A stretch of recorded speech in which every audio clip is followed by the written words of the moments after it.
আসসালামু আলাইকুম, welcome back to my channel. আশা করি আপনারা সকলে ভালো আছেন। আল্লাহর রহমত এবং আপনাদের দোয়ায় আলহামদুলিল্লাহ আমিও ভালো আছি। আজকের রেসিপিতে থাকবে চিকেন লেগ পিস ফ্রাই। বন্ধুরা, এই চিকেন লেগ পিসটা কিন্তু খেতে অতি সুস্বাদু এবং কেএফসি স্টাইলের চিকেন থেকেও এটা অতি সুস্বাদু। আর আপনারা এটা কীভাবে ঘরে তৈরি করবেন সেটাই আমি আপনাদেরকে দেখাবো। আর বন্ধুরা, এভাবে কিন্তু একবার হলেও তৈরি করে দেখবেন, তবে বুঝতে পারবেন যে স্বাদটা কতটা আলাদা। আর হ্যাঁ বন্ধুরা, আমার চ্যানেলে নতুন থাকলে চ্যানেলটাকে অবশ্যই সাবস্ক্রাইব করবেন আর পাশে থাকা বেল আইকনটি প্রেস করে অল নোটিফিকেশান অন করবেন। তাহলে চলুন দেখা যাক।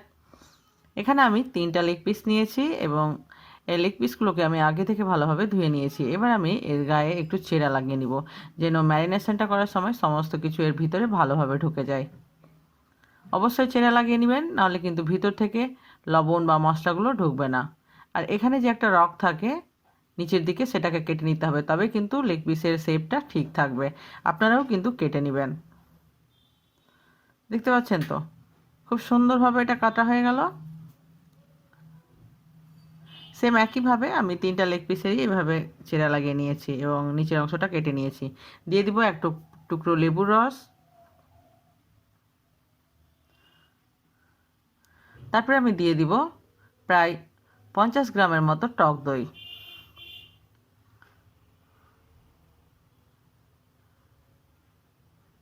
তারপরে দিয়ে দিব আদা রসুন বাটা, কাঁচা ধনে গুঁড়ো, কাঁচা জিরে গুঁড়ো, লঙ্কার গুঁড়ো, হলুদ গুঁড়ো, গরম মশলা গুঁড়ো এবং লবণ। বন্ধুরা, আমি আমার চিকেনের পরিমাণ অনুযায়ী সমস্ত মশলা ব্যবহার করছি। আপনারা আপনাদের চিকেনের পরিমাণ অনুযায়ী মশলাটা কম বা বেশি করবেন। আপনারা চাইলে এটাকে ঝালের জন্য কাঁচা লঙ্কা বাটাও দিতে পারেন। আমি রেস্টে রেখে দিয়েছিলাম প্রায় 1 ঘন্টা। 1 ঘন্টা পরে আমি ফিরে এলাম।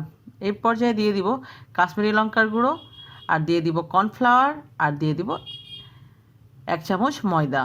আমি এখানে 2 চামচ কর্নফ্লাওয়ার দিয়েছি এবং 1 চামচ ময়দা দিয়েছি। আবার আমি সমস্ত কিছুকে ভালোভাবে মিশিয়ে নিব, এটা বাইন্ডিংয়ের কাজ করবে। এবার আমি গ্যাসে একটা কড়াই চাপিয়েছি, কড়াই দিয়ে দিব পরিমাণ মতো সাদা তেল। তেলটা কিন্তু মিডিয়াম হট হতে হবে, সম্পূর্ণ গরম হলে কিন্তু হবে না। উপর থেকে স্কিনটা কালার চলে আসবে, কিন্তু ভিতর থেকে সিদ্ধ হবে না। এবার আমি লেগ পিসগুলোকে দিয়ে দিব তাপমাত্রাটা চেক করে।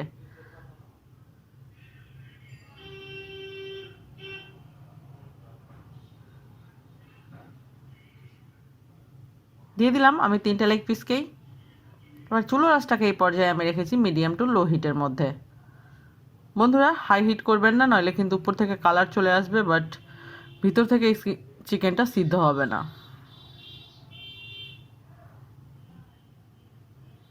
এক পিঠ হয়ে গেছে, এবার আমি এটাকে পাল্টিয়ে দিব।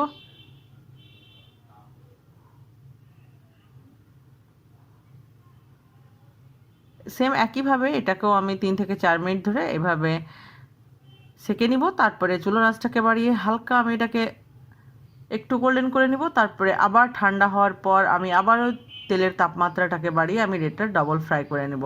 বন্ধুরা, ডাবল ফ্রাই অবশ্যই করবেন, নইলে কিন্তু চিকেনের কালার এবং টেক্সচারটা ভালো আসবে না। চেষ্টা করবেন তেলের তাপমাত্রাটাকে একদম হাই হিটে রেখে এই চিকেনগুলোকে 1 মিনিটের মতো ভেজে নেওয়ার।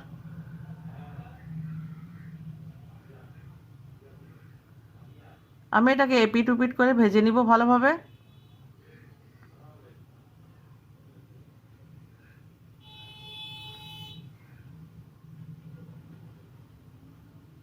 হয়ে গেছে, দেখতে পাচ্ছেন কত সুন্দর একটা কালার চলে এসছে। আমার চিকেন লেগ পিসগুলো কিন্তু অলমোস্ট রেডি হয়ে গেছে।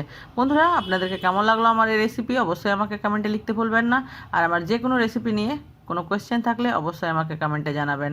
এতক্ষণ আমার সঙ্গে থাকার জন্য অসংখ্য ধন্যবাদ। এটা উপর থেকে যতটা ক্রিস্পি হয়েছে, ভিতর থেকে কিন্তু ততটাই জুসি, এবং এটা যে কোনো সস দিয়ে খেতে ভালো লাগবে। বন্ধুরা, আপনারা এটা বিকেলে কিংবা ডিনারে এনজয় করবেন। আবারও দেখা হবে নতুন কোনো একটা রেসিপির সঙ্গে। আল্লাহ হাফেজ।